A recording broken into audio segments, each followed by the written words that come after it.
Zdravo, dobrodošli na moj kanal. Za sve one koji su prvi put tu, moje ime je Irena Ždrnja i ovdje se bavimo svim temama koje su vezane za međuljudske odnose, pričamo o svojim životnim putevima i radimo na svom rastu i razvoju. Danas ću vam otkriti 5 navika koje su promenile moj život iz korena i to ću učiniti i za vaš život. Pa želela bih pre svega da kažem, da objasnim kako su to promenile te navike moj život.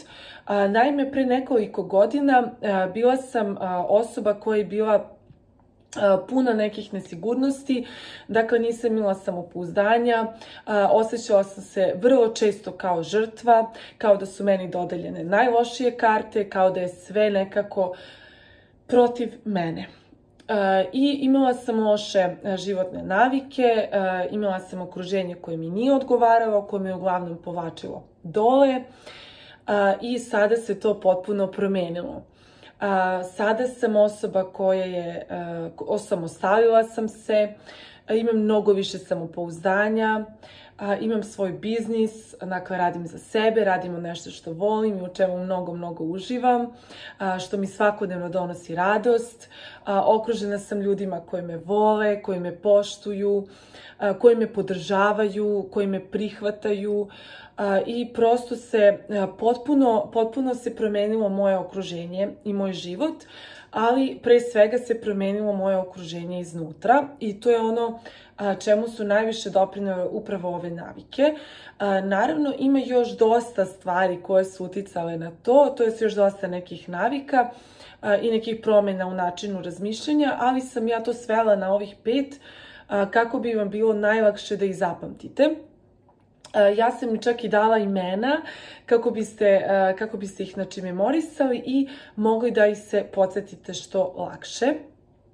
Dakle, ukoliko si ti osoba koja je sada tamo gde sam ja bila pre nekoliko godina, zaista želim ovim putem da ti se obratim i da ti kažem da znam koliko je teško, da se osjećam sa tobom, ali da je zaista život kakav želiš i kakav si oduvek želeo ili želela moguć i samo je potrebno da se naprave neke promjene u načinu razmišljanja i u nekim životnim navikama i dinamici. Pa pre svega rekla bih prva navika je, nazvala sam je dan po dan ili korak po korak. Šta to znači? Mi često kao ljudi kada imamo neke ciljeve, želje i tome slično, mi gledamo onu krajnju tačku i onda nekako to deluje tako daleko i nedostižno i onda nam je lakše da od toga odustanemo.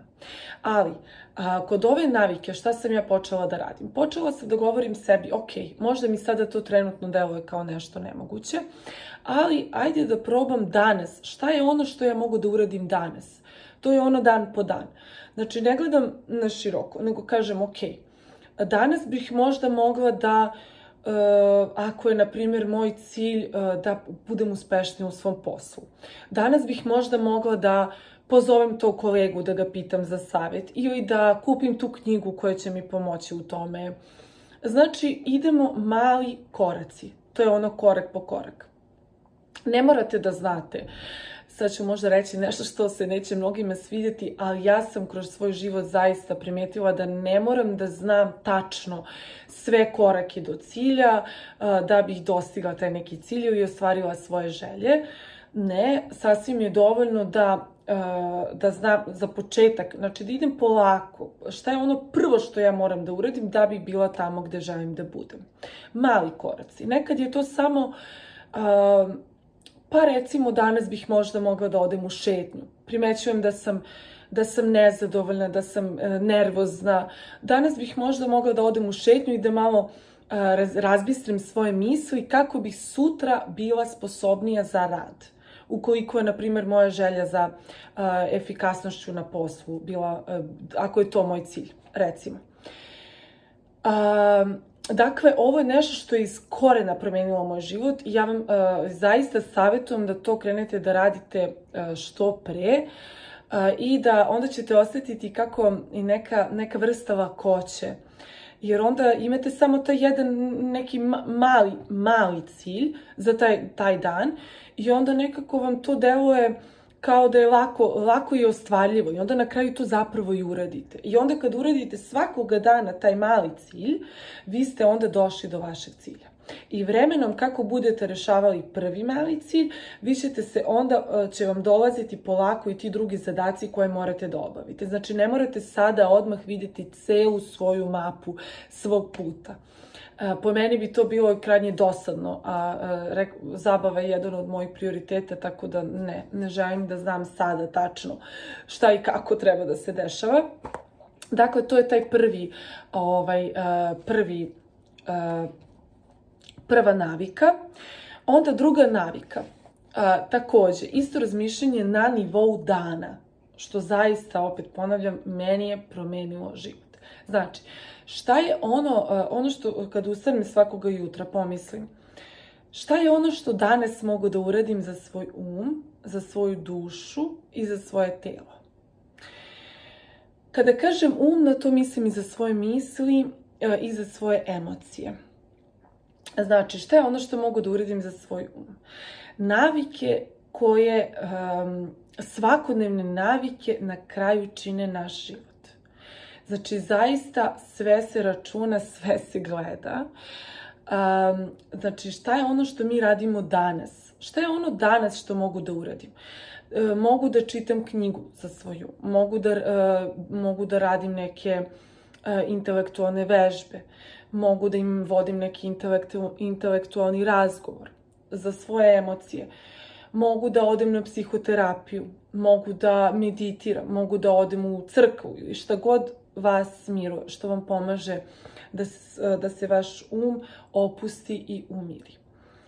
Dakle, šta je ono što mogu da uradim za svoje telo danas? Mogu da odem da vežbam, mogu da prošetam. Znači, ne moraju to da budu svakoga dana velike stvari. Često grešimo u tome, opet čini se da se ponavljamo, ali zapravo ne. Ovde je ista stvar u pitanju, ali na drugačiji način. Znači, ne morate vi sad odmah da odete i da upišete i da svakoga dana idete u teretanu. Šta je ono danas što mogu da uradim za svoje telo? Mogu da se protegnem, mogu da se prošetam, mogu da ustanem, da se razmrdam. Znači, to je drugo za telo. Telo i duh. Šta je ono što mogu da uradim za svoj duh? Sad ovde već je to neka spiritualna tema. Neko je vernik, on će da ode u crkvu, neko će da se moli, neko će da meditira, neko će da radi jogu, neko će... Znači, pronađite neki svoj način da na svakodnevnom nivou odvojite makar nekoliko minuta da se primirite i da se povežete sa nečim u šta vi verujete. Mislim da su te stvari bitne da se o tome razmišlja na svakodnevnom nivou i naravno ovde je bitno da ne budemo prestrogi prema sebi, znači da gledamo nekako sitnice, da pohvalimo sebe kada odradimo to nešto lepo za sebe i da se ne kritikujemo kada nismo uradili ono što smo možda zamislili tog dana. Dalje, treća navika bila bi razgovor sa sobom. Dakle, ja sam bila neko koja imala sam razgovor sa sobom veoma negativan. Znači, ja nisam voljela kako izgledam, kako živim, čime sam okružena, kako se ponašam, kako odgovaram ljudima, kako radim posao, stalno sam nalazila neke negativne stvari. Govorila sam sebi razne neke ružna imena koje sada neću ni da spominjem i to je jako uticalo na moj život. Znači, vi ako svakoga dana sebi ponavljate ti si nesposobna, ti si glupa, ti si lenja, ti si ružna, ti si debela, ti si mršava, vi stalno sebi, vi živite takav život. Znači, ne možete da izađete iz te kolotečine, kao neki začarani krug. Znači, vi to sebi govorite, onda vam vaša realnost to ukazuje i donosi vam još takvih stvari koje vam potvrđuju ta vaša uverenja i onda vi nastavljate taj krug. Ovo je jedan od najtežih stvari koju sam morala da uradim, ne morala, želela i još uvek radim na tome, ali razgovor sa samom sobom je meni jako pomogao. Znači, kada uhvatim sebe da kažem sebi nešto poput toga, nesposobna si, lenja si, nisi uradila ono što treba, ti si luzer ili ne znam šta već krenem da... Ja se osvestim. Znači, kod rada na sebi je osvešćavanje najbitnije, znači osvestim taj trenutak i kažem sebi, ok, danas je možda takav dan, trenutno se tako osjećaš, ali to ne znači da si ti lenja, nesposobna, glupa, da ne zaslužuješ i tako dalje.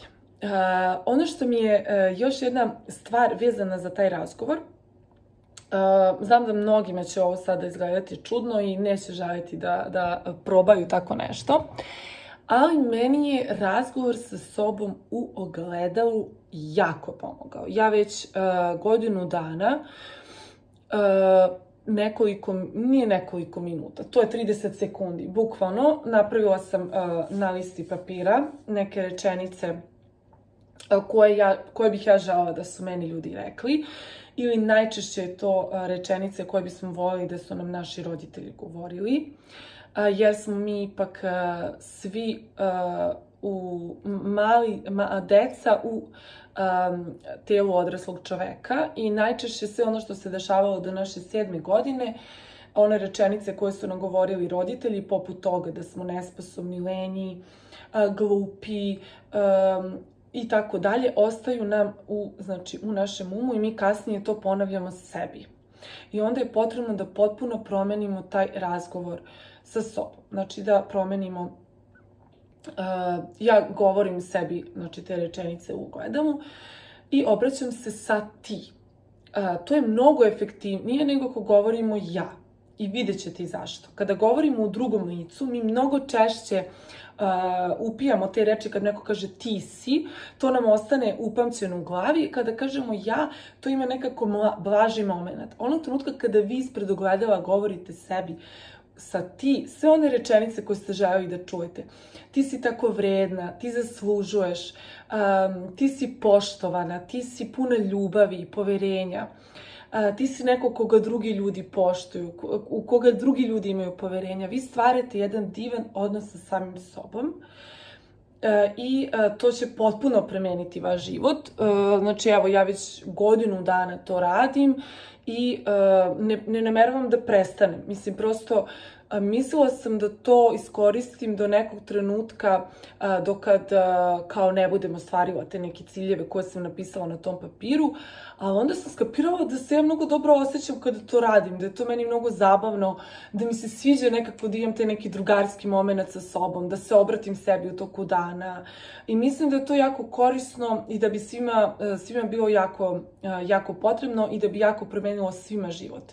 Sad naravno znam da za nekim ljudima će ovo biti malo previše, ali eto, ko je otvoren za to neka proba, zaista se neće pokajati. Znači, ukoliko ne možete u ogledalu, makar radite sa tim da osvešćujete taj moment u svojoj glavi i da onda osvešćujete taj moment u svojoj glavi i da onda promenite ploču u svojoj glavi. I četvrta navika jeste svi ćemo jednoga dana umreti. Šta to znači? To znači da bi trebalo da se što pre oslobodiš mišljenja drugih, jer ta paraliza od osude i mišljenja drugih ti neće dozvoliti da živiš život pun ljubavi i ispunjen život kakav zaslužuješ.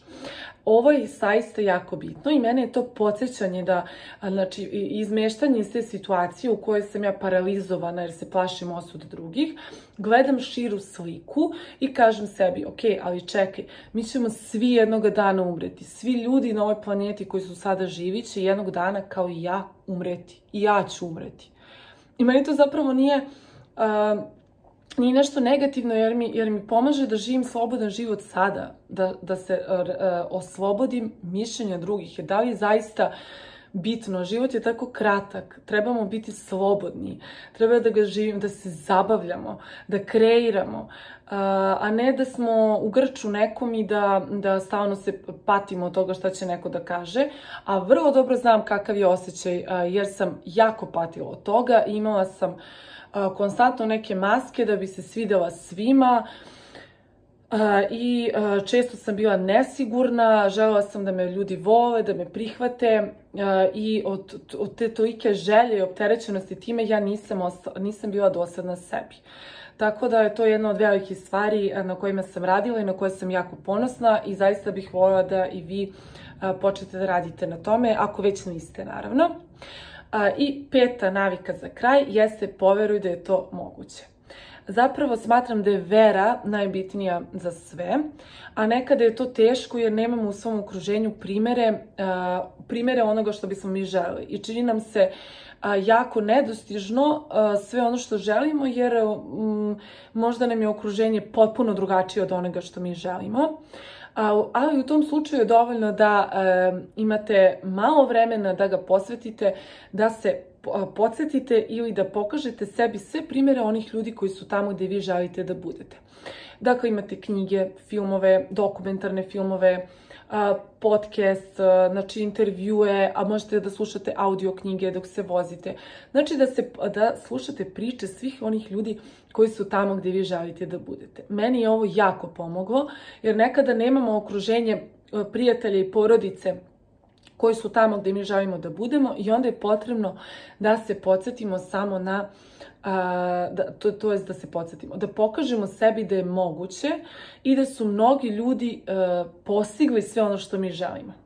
Eto, to su nekih 5 navika koje su meni promenile život iz korena i nadam se da će i vama. Molim vas u komentaru mi napišite koja vam se navika najviše svidela i koju naviku primenjujete i kako je ona promenila vaš život. Zaista bih voljela da čujem i da razmenimo neka iskustva.